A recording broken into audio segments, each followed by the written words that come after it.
আজকে রান্না করলাম মুরগির মাংসর কাকসি। প্রথমে মাংসটা ভালোভাবে ধুয়ে নিলাম, তারপর দিয়ে দিলাম স্বাদমতো লবণ, তারপর দিয়ে দিলাম একটু চিনি, তারপর দিয়ে দিলাম একে একে মশলা, পেঁয়াজ বাটা, আদা বাটা, রসুন বাটা, জিরে বাটা, তারপর দিয়ে দিলাম শুকনা মশলা, জিরার গুঁড়া আর ধনিয়া গুঁড়া। শুকনা মশলাগুলো দেওয়া হয়ে গেছে। এবার দিয়ে দেব আস্ত মশলা। দিয়ে দিলাম কয়েকটা এলাচ, কয়েকটা দারচিনি, কয়েকটা এলাচ, কয়েকটা তেজপাতা, কয়েকটা গোলমরিচ। শুকনা মশলাগুলোও একে একে সব দেওয়া হয়ে গেছে। এবার দিয়ে দিব কয়েকটা কাঁচামরিচ, তারপর দিয়ে দেব পরিমাণ মতো সয়াবিন তেল। তারপর নিয়ে নিলাম একটা রাঁধুনি কাকচিবরানির মশলা, তারপর দিয়ে দিলাম কাকচিবরানির মশলাটা মাংসের ভিতরে দিয়ে দিলাম একটু টক দই, তারপর দিয়ে দিলাম একটু লিকুইড দুধ, তারপর একটা নাড়ুনির সাহায্যে মশলাটা ভালোভাবে মাখিয়ে নিলাম। আমার টমেটো সসটা দিতে মনে ছিল না, এই জন্য পরে একটু টমেটো সস দিয়ে দিলাম। তারপর নিয়ে নিলাম 1 প্যাকেট বাসমতি চাল। চালের প্যাকেটটা ছিঁড়ে ঢেলে নিলাম।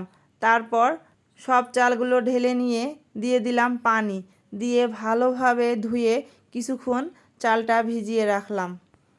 আর এদিকে আলুগুলা সুন্দর করে ছুলে কেটে ধুয়ে নিয়েছি, আর একটু লবণ আর জর্দার রং মাখিয়ে রেখে দিলাম।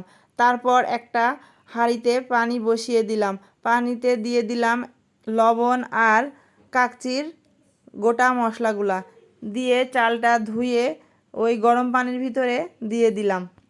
চালটা ফোটা পর্যন্ত অপেক্ষা করতে হবে। পাশের চুলাইতে একটা কড়াই বসিয়ে দিয়ে দিলাম তেল, তার ভিতরে দিয়ে দিলাম পেঁয়াজ কুচি। পেঁয়াজটা ভালোভাবে নাড়াচাড়া করে নিয়ে বেরেস্তা বানিয়ে নিলাম।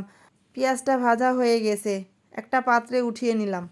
ওই একই কড়াইয়ের ভিতর দিয়ে দিলাম আলুগুলো ভালোভাবে ভেজে উঠিয়ে নিলাম। তারপর ওই তেলের ভিতরে মাংসগুলা একটা একটা করে মাছের মতো করে ভেজে নিলাম।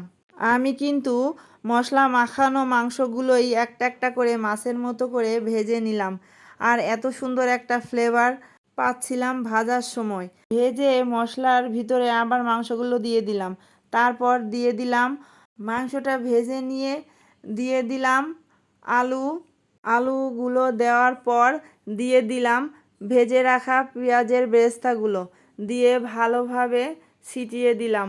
আর পাশের চুলাতে চালটাও সিদ্ধ হয়ে গেছে। একটা ছাঁকনার সাহায্যে চালগুলা পানি থেকে ঝরিয়ে মাংসের ভিতরে দিয়ে দিলাম। একটা নাড়ুনির সাহায্যে মাংসের উপরে চালগুলা সুন্দর করে ছড়িয়ে দিলাম। তারপর দিয়ে দিলাম জর্দার রং, তারপর দিয়ে দিলাম কয়েকটা কাঁচামরিচ, দিয়ে দিলাম ঢাকা দিয়ে পাশ দিয়ে আটা দিয়ে সুন্দর করে মুখটা আটকিয়ে দিলাম। আর আজকের আবহাওয়াটা এমন সুন্দর ছিল যে কাকসি খাওয়ার উপযুক্ত সময়। আজকে একটু মেঘও ছিল। তারপর আমার কাকচিটা হয়ে গেছে। এবার আমরা ঢাকনাটা খুলে দেখব কাকচিটা কেমন হয়েছে। আমার কাকচিটা একেবারেই দেখে মনে হচ্ছে পারফেক্ট হয়েছে। আপনারাও দেখে বুঝতে পারবেন যে আমার কাকচিটা একবারেই পারফেক্ট হয়েছে। আর আমরা আজকে খেজুর আর একটু ফলমূল আর শরবত দিয়ে ইফতারি করেছি, আর ইফতারির পরেই আমরা কাকচিটা খেতে বসেছি সবাই মিলে একসাথে। আর আমার মেয়ে আজকের আবহাওয়াটা দেখে সে কাকচি খাওয়াবে মুরগি দিয়ে, সে বায়না ধরেছে। আমার মুরগির কাকচিটা কেমন হয়েছে কমেন্টে অবশ্যই জানাবেন। আজকে ভিডিওটা এই পর্যন্তই। আসসালামু আলাইকুম, সবাই ভালো থাকবেন।